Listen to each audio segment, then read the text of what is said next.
Alright, so I decided I was going to do a tutorial because I read somewhere that I could see more views on YouTube.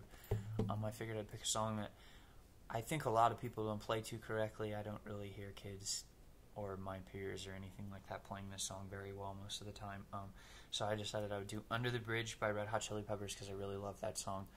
And I'll try and walk you through it as simply as I can. Like, I don't know a lot of music theory terminology. Like, I've taken classes and shit and it's just not sinking in. So I'll start off with basic concepts that should make this song a little easier to learn if you're just starting out, and it should give you like some framework for thinking about chords and stuff, because it's pretty much how I identify with stuff when I'm learning a song, not from watching someone else or just doing it by ear. So standard tuning, the song is an E440.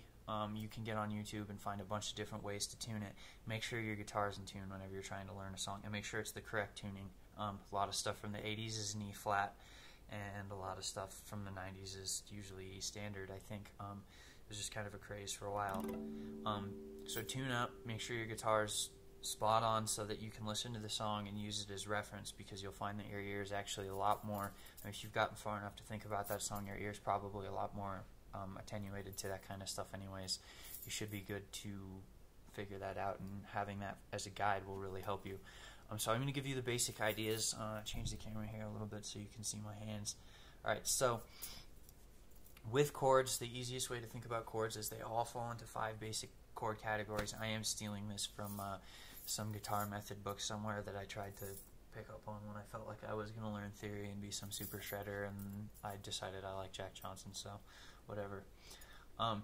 All songs go into 3 different forms, or 5, pardon me, and it's easy to think of them as caged: C, A, G, with added 9, sorry, G, what was it, E, and D.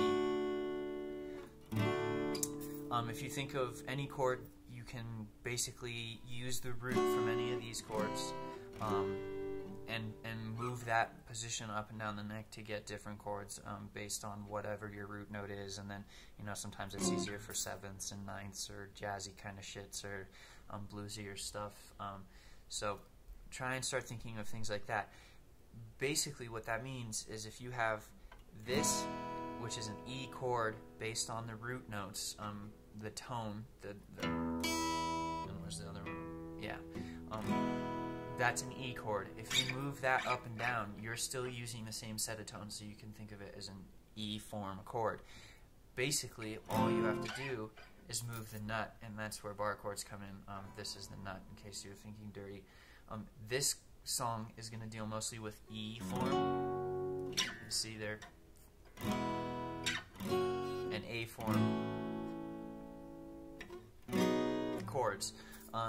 So the intro is fairly simple. It's kind of hard to bend your hand around the first part of it, which is actually a G form chord, only instance of that chord in the song. Your pinkies need to be fairly strong for this kind of song. So you're going to have a G form chord, and it's going to be based off the 2nd fret, which is where you're barring. That's where you've decided to put the nut. And you don't need to worry about any of these bottom strings. It's basically the top 3 strings, E, A, and D. He goes, in that G form chord, you're going to have a really basic strumming pattern. I can't really show you my both hands all the time, so figure this one out on your own. If you can't, you probably shouldn't be playing guitar. Go get a clarinet or something. So got, I can show you a little bit on this hand as clearly as I possibly can. It's really hard to hold your pick like that. Bottom 4, I guess. Now you're going to have a pentatonic little walk down, which is so into that E form chord.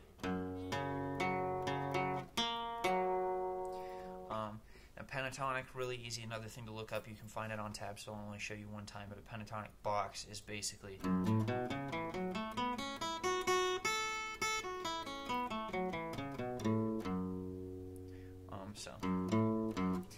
So that's kind of where that riff is coming in. So you've got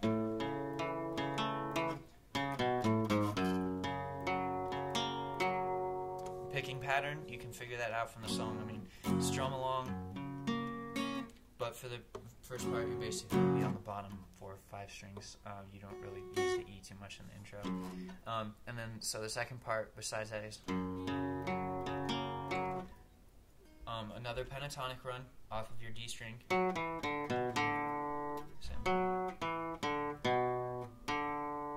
Which is the D string being plucked open again, pardon me. If that makes sense.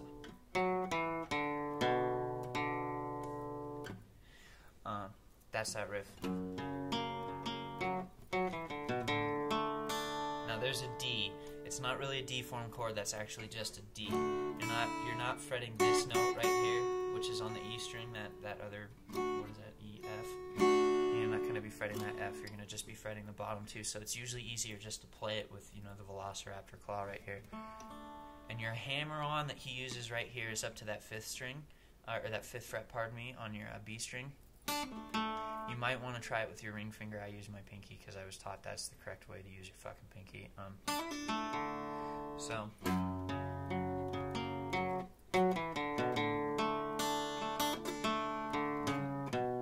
back down to your A string. And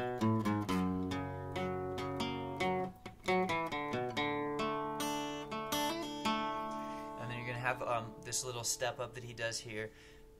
I've seen it done a bunch of different ways. The way I like it, and it sounds spot on if you're playing along with the record, is actually based off the 5th fret on your A string and the 4th fret on your D string, and it's that Velociraptor claw again right here. So these two, and you can just slide that up. I mean, there's some finger picking going on in the album. We're playing on the acoustic for accompaniment, so you can have somebody else singing. It's fairly simple, and no one's going to be like, hey, you son of a bitch, you didn't play that song right, god damn it. John Frusciante doesn't even play it the same way every time, so fuck you assholes.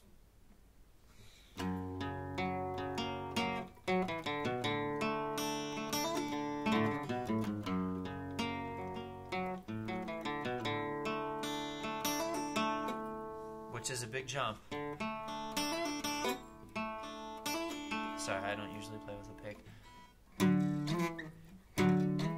Back to that F sharp, or that E form chord based off the 2nd fret.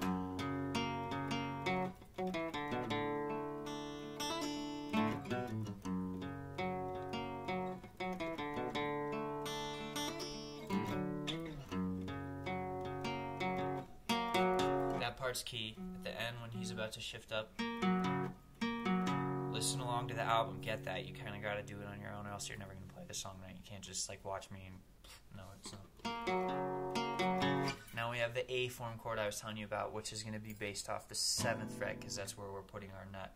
So first part, he runs through that. He just strums the chords 1 time each. Listen to it. Timing is key. So go through that with him. Use the words, vocal cues. Get it down. Tap your foot. Do whatever you got to do to figure out like what it is that makes that song work. So your first one is going to be off of this 7th fret. Technically, the E doesn't really come into play, the low E right here. So you can just play. See that? Fairly easy. You got to have some strong fingers, but you can do it. It's a really good thing to know if you're going to play any kind of rock guitar. So to the E form chord, same fret. All you're doing is including basically that E string and playing the E form chord. My guitar's a little out of tune, I think. So